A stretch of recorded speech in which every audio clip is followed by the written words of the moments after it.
The emergency alert reached every corner of galactic consensus space at exactly the same moment. High Arbiter Hun watched the holographic display with growing horror as another sector fell dark. That made 17 in less than a standard cycle. 17 civilized sectors, each containing billions of lives, simply gone. The Void Swarm consumed everything in its path. It learned from every battle, adapted to every strategy, and showed no signs of stopping. Hun had thrown everything at the problem. They brought their probability matrices that could calculate millions of tactical scenarios per second. The Ancient contributed 10,000 years of recorded military wisdom. The collective offered processing power that exceeded all biological thinking combined. None of it mattered. The swarm kept coming. The emergency council chamber filled with representatives from every major civilization. They argued in circles, proposing variations of strategies that had already failed. Hun felt exhaustion settling into his bones. They were losing this war, and everyone knew it. Junior Analyst Ho stood at the back of the chamber, barely noticed by the senior commanders. She had spent the last 3 months doing something unusual, studying pre-contact civilizations in the database. Most species showed similar patterns in their development. They fought small territorial disputes in their early history, maybe a few larger conflicts during their industrial ages, then achieved peace as they matured. War became rare, then obsolete, then unthinkable. By the time they reached the stars, most civilizations had forgotten how to fight. But one species broke that pattern completely. Ho cleared her throat. The senior commanders ignored her. She cleared it again, louder. Commander Ran of the fleet glared at her. Junior analysts do not speak in strategic council. With respect, Commander, I believe I have found something relevant. She brought up a holographic display showing a small blue planet in an unremarkable system. This is Earth, of humanity. They achieved contact status 30 years ago. We are aware of the humans, Hun said tiredly. Barely civilized. Their technology is primitive, their diplomacy crude. What possible relevance do they have to our situation? Ho pulled up another display. I have been analyzing their military history. The pattern is unlike anything in our database. From their earliest recorded history to their present day, humanity has been at war continuously. Not occasional conflicts, not ceremonial disputes, actual warfare every single generation for over 5,000 years. The chamber fell silent. Rand spoke first. That is impossible. No species could sustain such constant conflict and still achieve. The data 3 times, Commander. Their historical records document over 10,000 distinct conflicts. They have fought with stones, with bronze, with steel, with chemical explosives, with atomic weapons. They have fought over resources, over ideology, over religion, over territory too small to appear on planetary maps. They have never stopped fighting. The representative, Al, tapped rapidly at her. I am reviewing the human database now. The analyst is correct. These statistics are extraordinary. Humanity has more recorded military engagements than all other consensus species combined. Hun leaned forward. What are you suggesting, analyst? We have been approaching this war with the combined wisdom of civilizations who have barely fought. They have recorded 3 wars in their last millennium. The 12 most ceremonial. They achieved perfect internal logic and eliminated conflict entirely. But humanity, they never stopped. War is not something they study as ancient history. It is something they live. You want us to consult with primitives? Rand's voice dripped with disdain. Species who still use kinetic weapons and chemical propulsion.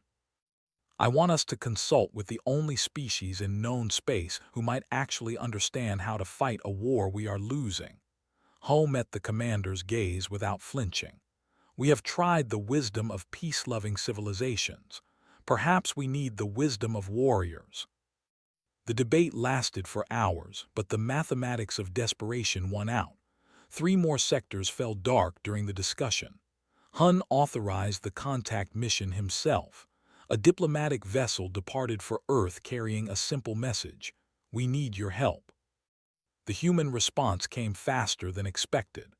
Within 2 days, a meeting was arranged at their military headquarters, a sprawling complex called the Pentagon. The consensus delegation arrived to find 6 humans waiting for them in a conference room that smelled of coffee and old paper. General Sarah sat at the head of the table. She looked ancient by human standards, her hair white, her face lined with decades of experience. Next to her sat Admiral, Colonel, and 3 other senior officers whose titles Hun did not fully understand. "You came a long way to see us," said, her tone neutral. "Your message was light on details, something about needing military consultation." Hun explained the situation as concisely as possible. The void swarm, the devastated sectors, the failed strategies, the mounting casualties. As he spoke, he watched the humans' faces. They did not show the horror he expected. Instead, they listened with the calm focus of professionals assessing a problem. When Hun finished, leaned back in her chair. "Let me make sure I understand. You have superior technology, overwhelming numerical advantage, and the combined military wisdom of multiple advanced civilizations. But you are losing." "Correct. And you came to us because," she gestured around the room, "we have barely left our own solar system. Our weapons are primitive compared to yours. What could we possibly offer?" "Experience," Ho said quietly. She had insisted on joining the delegation. "You have something no other species possesses. You know how to fight." Admiral laughed, a harsh sound. "Ma'am, with respect to your advanced civilizations, how many wars have your species fought in the last 1,000 years?" Hun felt his throat tighten. "They have fought 3, the 12, the none." "3 wars in 1,000 years," shook his head slowly. "General, how many wars has Earth fought in the last 100 years?" Did not need to consult any records. 17 major conflicts, 42 regional wars, hundreds of smaller engagements, insurgencies, and civil conflicts, and that is just the official count. The consensus delegation sat in stunned silence. Colonel spoke next, his accent thick. "You understand now, war is not something we study in ancient texts, it is something we live. Every generation of humans knows war. We teach it to our children, we build monuments to it, we write songs about it, not because we love it but because we have never been allowed to forget it." "How?" Rand asked. "How does a civilization survive such constant conflict?" "We adapt," said simply. "We learn, we innovate. When one weapon becomes obsolete, we invent another. When one strategy fails, we develop 5 more. We do not fight by rules or honor codes. We fight to win. And if we cannot win, we fight to survive." She stood and walked to a display screen, pulling up images of Earth's military history.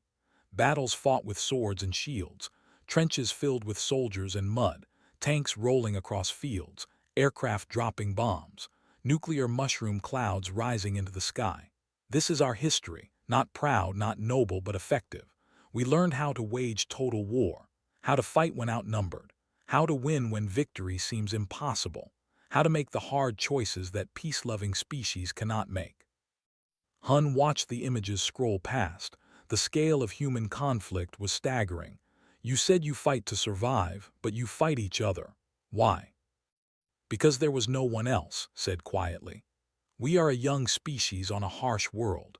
We climbed up from the bottom of the food chain by being more adaptable, more cunning, more ruthless than anything else on our planet.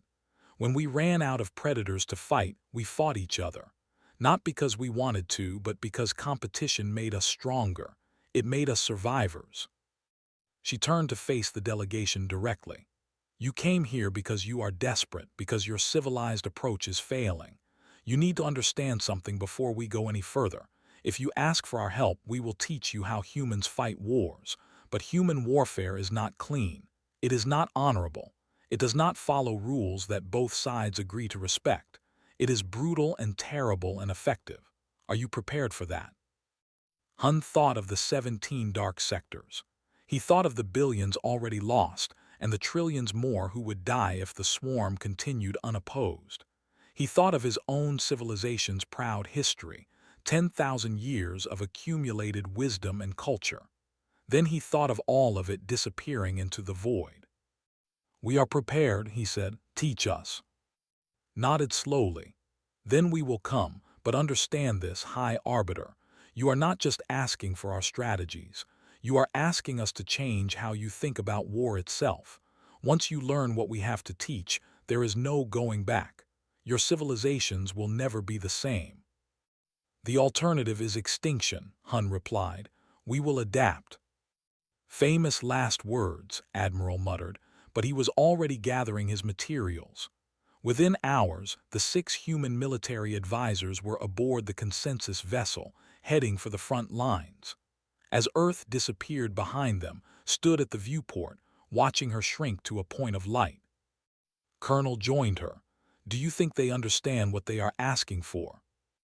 "No," said, "but they will learn. They always do. The question is whether they will thank us when this is over." The ship jumped to faster-than-light travel, carrying humanity's deadliest knowledge toward a war the galaxy was losing. The Void Swarm had never faced an enemy like humanity. It was about to learn why civilizations evolved to avoid war in the first place. Some lessons could only be taught in blood. The command station hung in space like a small moon, a massive orbital fortress coordinating the defense of the entire sector. When the human advisory team arrived, they received the coldest possible welcome. Commander Ran of the Strategic Fleet met them in the main briefing room with barely concealed contempt on his face. "These are the primitive savages who will save us." He did not bother keeping his voice down. "They have been in space for 3 decades. My civilization has defended the stars for 10,000 years." General ignored the insult. She had heard worse. She studied the tactical display showing the swarm's advance, her eyes moving rapidly across the data. After 5 minutes of silence, she spoke. "You are fighting this war completely wrong." The room erupted in protests. Rand stepped forward, his posture aggressive. "How dare you? You have defensive positions in 3 key systems here, here, and here," pointed at the display. "They are spread too thin, too predictable. The swarm knows exactly where you will be and how you will respond. My recommendation is immediate tactical retreat from all 3 positions to consolidate forces." The assembled consensus officers stared at her in disbelief. A strategist named or spoke first, her voice tight with anger. "Retreat. We have invested enormous resources in those defensive installations. Abandoning them would be strategically unsound and logically indefensible." Admiral stood. "Let me show you something from human history." He pulled up records of Earth's Second World War. "My country once fought an empire that controlled half the Pacific Ocean. We were, and losing badly. Know what we did? We retreated, gave up territory, let the enemy overextend. Then we hit them where they were weak. We called it island hopping. Strategic retreat followed by selective engagement." "That is cowardice," Rand said flatly. "That is victory," replied. "We won that war. Did you win yours?" Colonel spoke next, his accent making some of the aliens lean closer to understand. "I have reviewed your engagement records. Every battle you fight the same way. Meet swarm at defensive perimeter. Exchange fire at maximum range. Maintain formation integrity. Follow tactical doctrine precisely." "Yes." Several officers nodded, looking confused about why this was a question. "The swarm learns from this," continued. "It adapts because you are predictable. In human warfare we have saying, insanity is doing same thing repeatedly and expecting different result. You are being insane. We follow optimal tactical protocols," or protested. "Our strategies are mathematically sound." "And that is your problem." General pulled up her own display showing human conflicts. The images were chaotic, violent, nothing like the orderly consensus battles. "You fight like machines following a program. The swarm is a machine. It can predict other machines, but humans, We do not fight like machines. We fight like survivors. Sometimes we charge forward. Sometimes we run away. Sometimes we use weapons that make no logical sense. We are unpredictable because we are desperate, emotional, and willing to try anything that might work. She zoomed in on one particular battle. This is the Battle of Thermopylae, fought over 2,000 years ago. 300 soldiers held off an army of thousands for 3 days in a narrow mountain pass. Tactically suicidal, strategically pointless. They all died, but they bought time for their civilization to prepare defenses that eventually won the war. We remember them as heroes because they understood something your civilizations have forgotten. Sometimes you have to sacrifice the few to save the many. The room fell silent. A young consensus officer, barely more than a cadet, raised her hand hesitantly. Are you suggesting acceptable losses? I am suggesting reality, said. In war, people die. Resources are destroyed. Territory is lost. You cannot win every engagement. The goal is not to avoid casualties. The goal is to ensure your enemy takes more casualties than you do, to make them pay in blood for every advance until they cannot afford to continue. This is barbaric, Rand said, but his voice lacked its earlier certainty. Admiral walked to stand beside. You asked us here because your civilized approach is failing, because the swarm does not care about your rules or your honor or your optimal strategies. You want to know how humans fight. We fight dirty. We lie, we cheat, we set traps, we fake retreats, we target supply lines, we destroy our own territory to deny it to the enemy. We do whatever it takes to win. And if that means sacrificing defensive installations, or asked quietly, then we sacrifice them, replied, but not stupidly, we make it mean something, watch and learn. Over the next weeks, the human advisors implemented changes that horrified the consensus military establishment. They taught deception tactics, showing how to feed false intelligence to enemy scouts. They introduced the concept of strategic withdrawal under fire. They explained total war doctrine, where civilian infrastructure became legitimate military targets if it supported the enemy. Most shocking of all, they taught the consensus to think like their enemy. You have to understand the swarm's perspective, explained during one session. It is not evil. It is hungry. It consumes because that is its nature. To defeat it, you need to think like something that only wants to eat and grow. What would make you vulnerable if you were the swarm? Colonel answered his own question. Overextension. If swarm spreads too thin chasing targets, it becomes vulnerable. We give it targets it cannot resist. We let it chase. Then we cut off its retreat and destroy isolated elements. You want to use bait? An officer processed the concept, clearly troubled. That requires sacrificing forces deliberately. Duh is called acceptable losses. We lose small force to destroy larger force. Mathematics is simple. The mathematics of suffering is never simple, the replied. His expression softened slightly.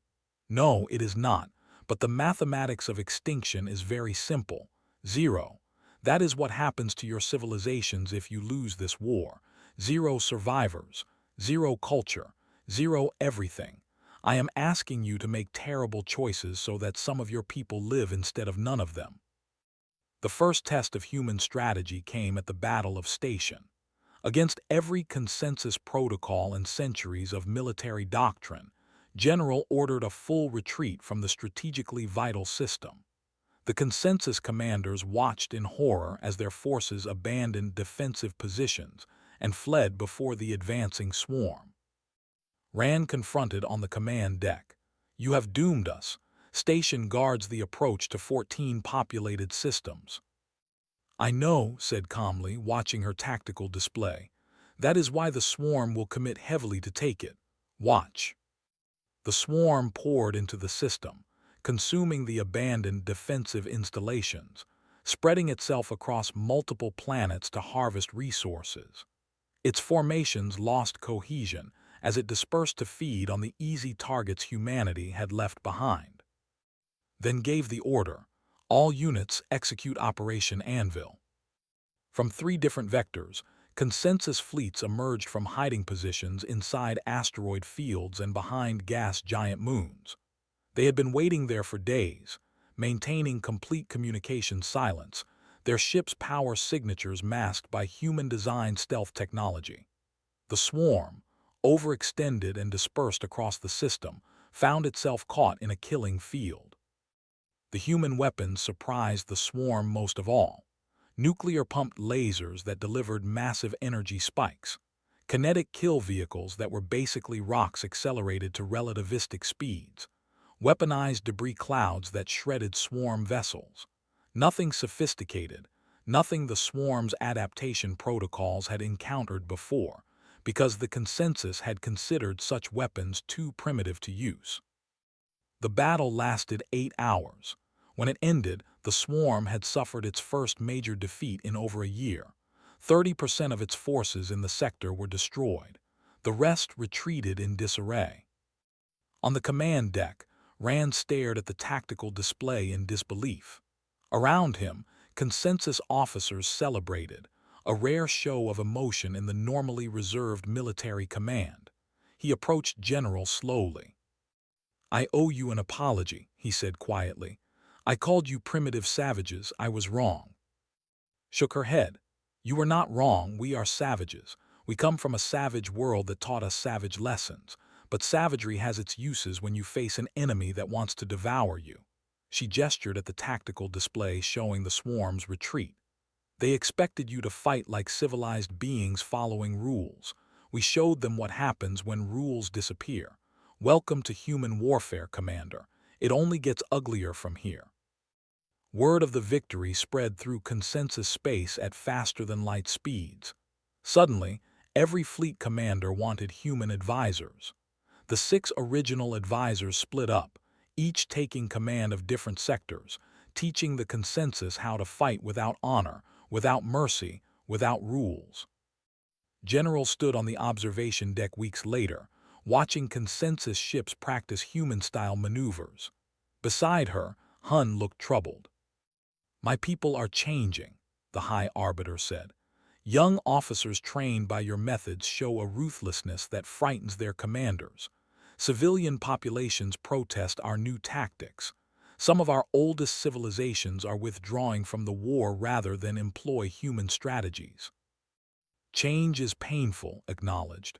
"You are learning things your civilization spent trying to forget, but you are also winning. The swarm's advance has stopped.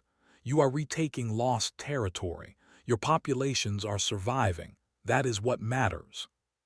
"Is it?" Hun turned to face her. "What good is survival if we lose everything that made us worth saving?" Had no answer to that. She thought of Earth's history, of all the terrible things humans had done to each other in the name of survival.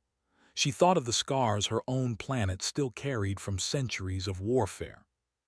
"That is a question every civilization has to answer for itself," she finally said. "I can teach you how to fight. I cannot teach you how to stay civilized while doing it. That burden is yours alone." The swarm was learning too. It began adapting to human tactics, becoming more cautious, less predictable. The war ground on, but now, for the first time, the consensus had hope. They were no longer just dying slowly. They were fighting back. And at the heart of that fight was humanity's terrible gift, the knowledge of how to wage war without limits, without rules, without mercy. The galaxy was learning why some lessons are written in blood.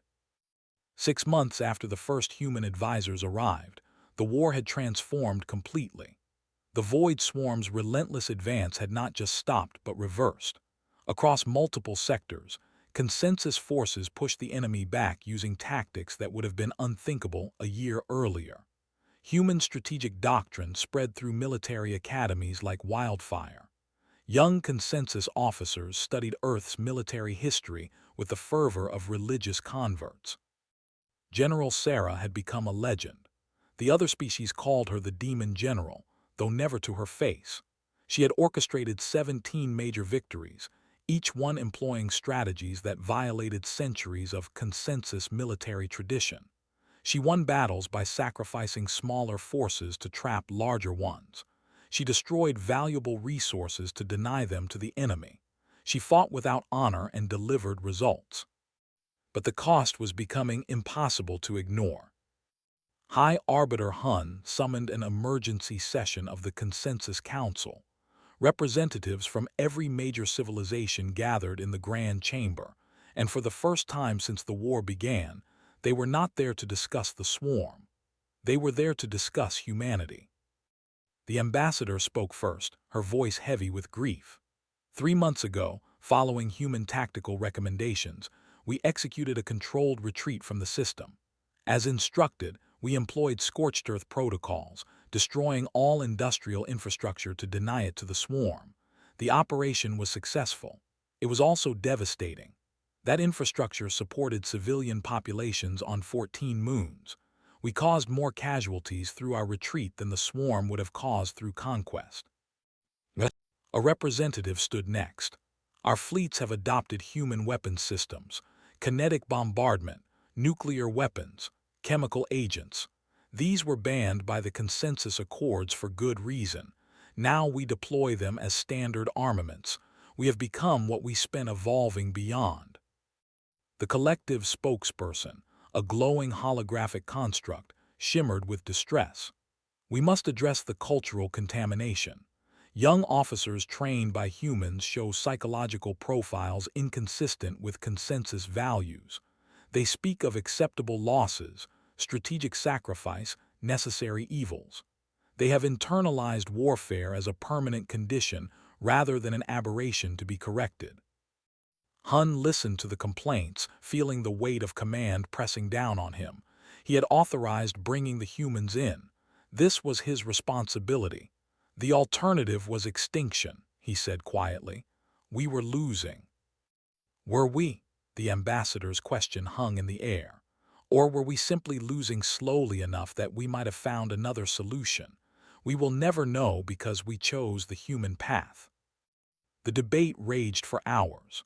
Some argued that victory justified any methods. Others insisted that winning without preserving their civilization's soul was the same as losing. The philosophical divide threatened to tear the consensus apart from within. Then Colonel presented Operation Firebreak. The holographic display showed the expanse, a region of space crisscrossed with dimensional passages that allowed faster-than-light travel.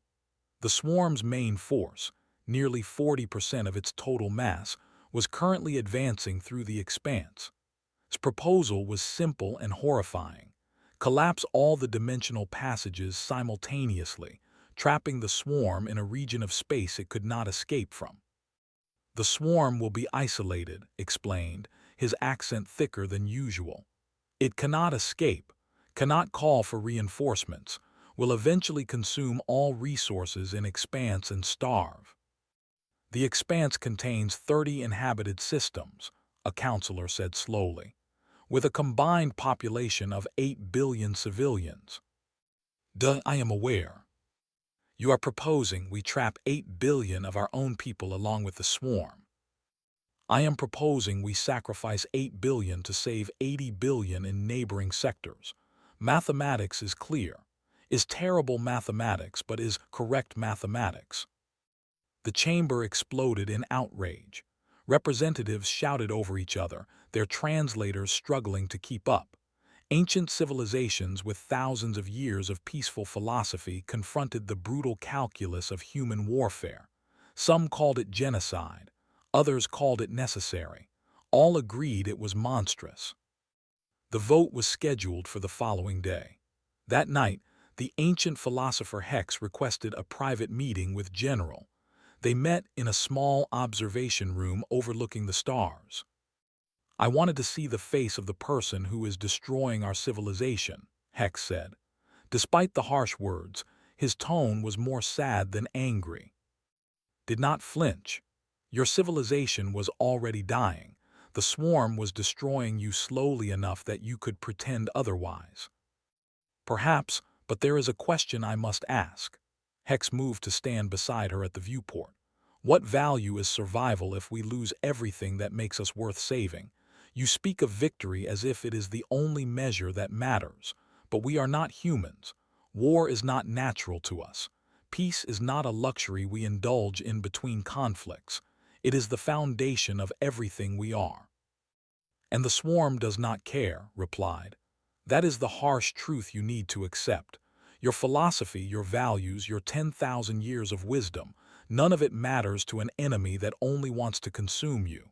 The swarm does not negotiate. It does not compromise. It does not spare the peaceful and enlightened. It just eats. So we must become like it to defeat it. No, you must become like us. Turn to face him directly. You asked what makes survival worthwhile if you lose your soul in the process. I understand the question. Every human culture has asked it at some point.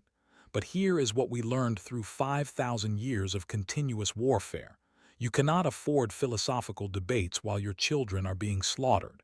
You survive first.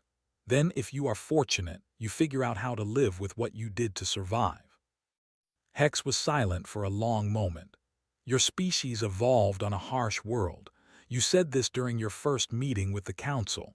You fought your way up from the bottom of the food chain. War shaped you. Yes.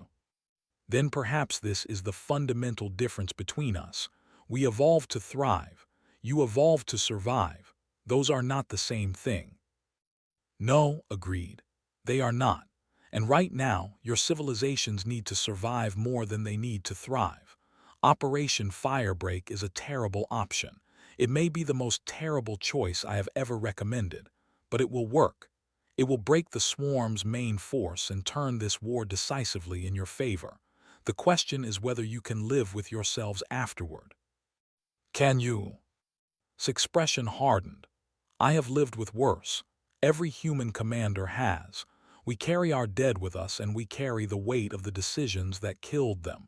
It never gets easier. It never should get easier. But we survive and we make sure the sacrifices meant something. The vote on Operation Firebreak was closer than anyone expected. In the end, it passed by a margin of exactly 3 votes. The execution was scheduled for 1 week later, giving civilian populations in the Expanse time to send final messages to loved ones outside the region. Admiral insisted on monitoring those messages personally. He sat in a small room with a communications terminal, listening to thousands of voices saying goodbye. Parents recording messages for children they would never see again. Scientists documenting their research so it would not be lost. Artists uploading their final works. Teachers sending lessons to students who would survive them. General found him there on the 3rd day. He had not slept, had barely eaten. His eyes were red. You should not do this to yourself, she said quietly. Someone should bear witness, replied. Someone should listen to every voice. If we are going to kill 8 billion people, the least we can do is remember they were people. It will destroy you. Good, it should destroy us. That is the price of making decisions like this. Operation Firebreak executed flawlessly. At precisely 400 hours Galactic Standard Time, synchronized charges detonated across 47 dimensional passage nodes. The explosions collapsed the exotic matter structures that allowed faster-than-light travel, sealing the Expanse off from the rest of the galaxy. Inside the Expanse, emergency broadcasts played continuously. Consensus authorities had been honest about what was happening. The 8 billion trapped colonists knew they had been sacrificed. Many responded with understanding, recording messages telling their fellow citizens that they accepted their fate if it meant the swarm could be stopped. Others responded with rage and horror at their government's betrayal. The swarm's main force, suddenly isolated, began consuming everything in the Expanse. Within weeks, it started feeding on itself as resources grew scarce. The trapped colonists fought back with whatever weapons they could improvise, knowing they were doomed but determined to make the swarm pay for every life. It took 3 months for the Expanse to fall completely silent. By then, the war's momentum had shifted decisively. Without its main force, the swarm found itself facing consensus fleets that now fought with human ruthlessness and determination. Sector after sector was retaken. The swarm, for the first time, was in full retreat. 1 year after Operation Firebreak, the war effectively ended. The swarm's remaining forces fragmented, scattered across distant regions of space where they could be hunted down and eliminated methodically. The consensus had won. The human advisory team prepared to return to Earth. General filed her final report, then requested it be classified at the highest security level. Its title was simple: The Cost of Survival, Lessons No One Should Need to Learn. High Arbiter Hun met with one last time before her departure. They stood in the same observation room where she had spoken with Hex months earlier. "You saved us," Hun said. "That is undeniable. The consensus survives because of human intervention." But, heard the unspoken word. "But I wonder if we should have asked. My civilizations are changed. We have learned to think like warriors. We have internalized concepts like acceptable losses and strategic sacrifice. Young officers speak of war as inevitable rather than exceptional. We have become more like you." "Is that so terrible?" "I do not know yet. Ask me in 1,000 years." Hun turned to face her. "What will you do now, General? Return to Earth and resume your wars with each other?" Smiled sadly. "Probably. Humanity has never learned how to live at peace for long, but maybe that is not such a bad thing. Maybe the galaxy needs a species that remembers how to fight, just in case something worse than the swarm comes along someday." A grim philosophy. A human philosophy. We are survivors, Hun. We do not thrive like your civilizations do. We claw and scrape and fight for every day of existence. It makes us dangerous, yes, but it also makes us useful when the universe turns hostile. The human ship departed the following morning. As Earth grew larger in the viewport, Colonel joined in the observation deck. "Do you think they will remember what we taught them?" he asked. "They will not be able to forget," replied. "That is both the gift and the curse of human knowledge. We show people how to survive, but survival requires becoming something you might not want to be." Admiral joined them, looking thinner and older than when they had left Earth. He had never stopped monitoring those final messages from the expanse. "I have been thinking about something one of the colonists said. Before the end, a teacher named Ash recorded a message for her students. She said, 'Do not remember us with guilt. Remember us with determination. We die so you may live. Make our sacrifice mean something.'" "Wise words," said. "Human words," corrected. "She learned that philosophy from us. We taught an entire galaxy how to think like humans. I hope they are ready for what that means." The ship entered Earth's atmosphere. As they descended toward the landing site, looked out at her, by of warfare but still beautiful, still alive. Humanity had survived everything its own violence could throw at it. Now it had taught other species those same survival skills. The consensus established the Department of Strategic Philosophy 6 months later. Its mandate was to preserve both human military wisdom and pre-war consensus values, seeking a balance between the ruthlessness needed to survive and the idealism that made survival worthwhile. Human military advisors became permanent consultants, but with strict oversight and ethical review boards. The galaxy had changed. It could never return to the innocent peace it had known before the swarm, but it had survived and it had learned. The real question, the one that would take centuries to answer, was whether the cure had been worth the disease. General Sarah retired to write her memoirs. The title she chose was deliberately provocative: "What War Taught Us That Peace Never Could." It became required reading at military academies across 200 species, translated into thousands of languages. The final chapter contained a warning that every young consensus officer learned by heart. War is not glorious. It is not noble. It is terrible and destructive and should be avoided whenever possible. But when avoidance is no longer possible, when your civilization faces extinction, you must be willing to become something you hate in order to protect something you love. That is the lesson humanity learned over 5,000 years of continuous conflict. That is the gift we gave the consensus. Whether it was worth the price is not for us to decide. That judgment belongs to history. The Void Swarm was defeated, the galaxy was saved, and everyone who survived carried the weight of what it had cost to win. Some burdens could never be set down, some lessons could never be unlearned. The consensus had asked humanity to teach them how to fight.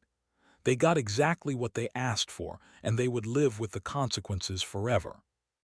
That, more than anything else, was what made it a truly human victory.